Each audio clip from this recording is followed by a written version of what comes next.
I'm starting to fear that I might be some sort of hipster, unfortunately. Because I really don't want to be a hipster. I don't.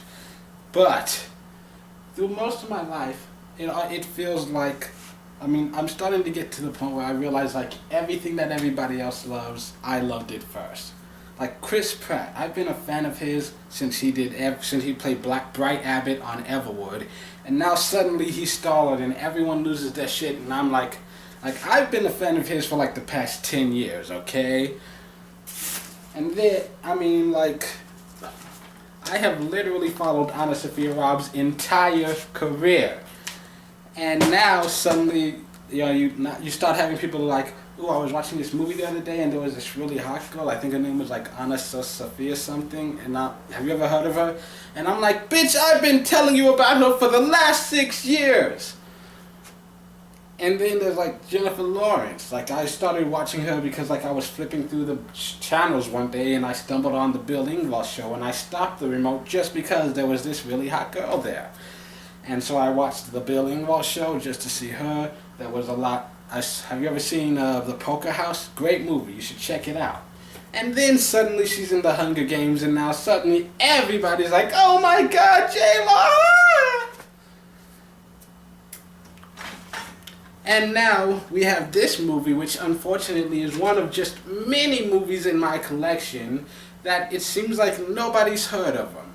Like this is one of many movies that I own, which many people just, it never comes up in conversation unless I bring it up. And it is called Lost and Delirious.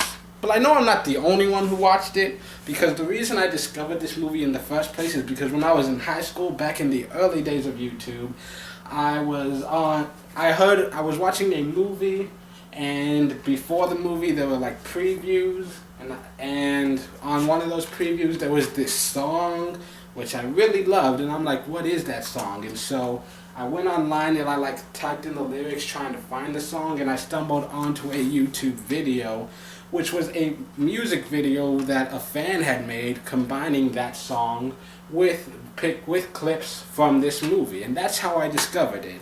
And so I went out and found this movie for two main reasons. One, it has so many great actresses. It has Piper Perabo, Jessica Paré, Misha Barton, and it also has a young Emily Van Camp.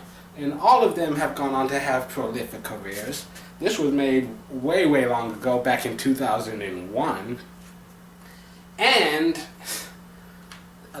I'm not going to lie to you. Part of the reason I wanted to see the movie is because there are boobs in it. And, teenage me was very horny, very easy to please. 13 seconds of boob, that's enough to fap to. So, that is part of the reason that I watched this movie in the first place. But there's a reason why I still own it today. Because if I hate a movie, I'm not afraid to throw it out. This movie, though, I've seen it multiple times. I've shown it to many people, relatives, friends, and in my experience, no one has ever watched this movie without crying. I know I haven't. Even though I know what's going to happen and exactly when it's going to happen and how and why, there's always like at least one tear, just sad, lonely tear that rolls down.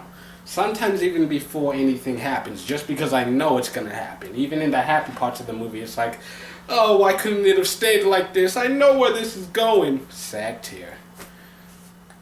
But, yeah, it's a movie. It's based off of a book, The Wives of Bath, which I still haven't read.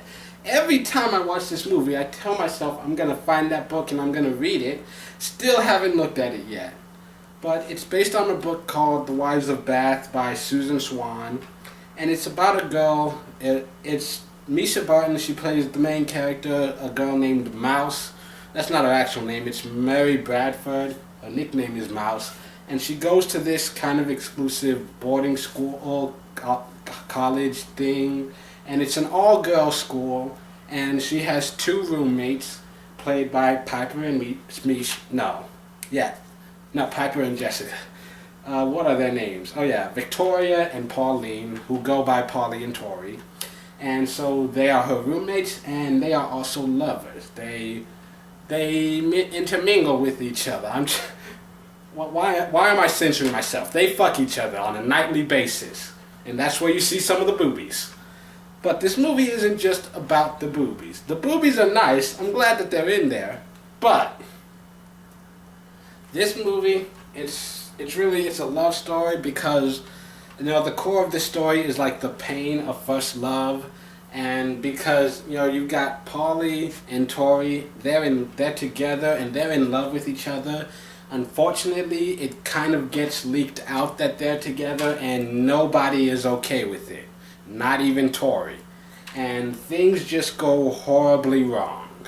And it's a very emotional film. It's very well acted. It's incredibly character driven piece.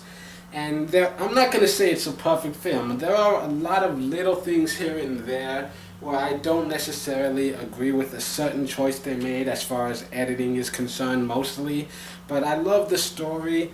There are times when the pacing becomes a bit of an issue for me. But overall, like it's still like an 80. I still give this like an 8.5. It's a very high grade film, and it's one worth looking at. At least check it out. Everyone should check this out at least once in their life.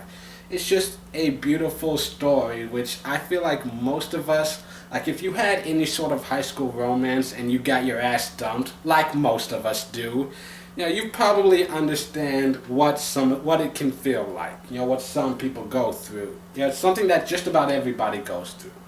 I mean, not everybody, but a lot of people go through it. Unfortunately, there are some people who are just happy all through high school, and we hate those people.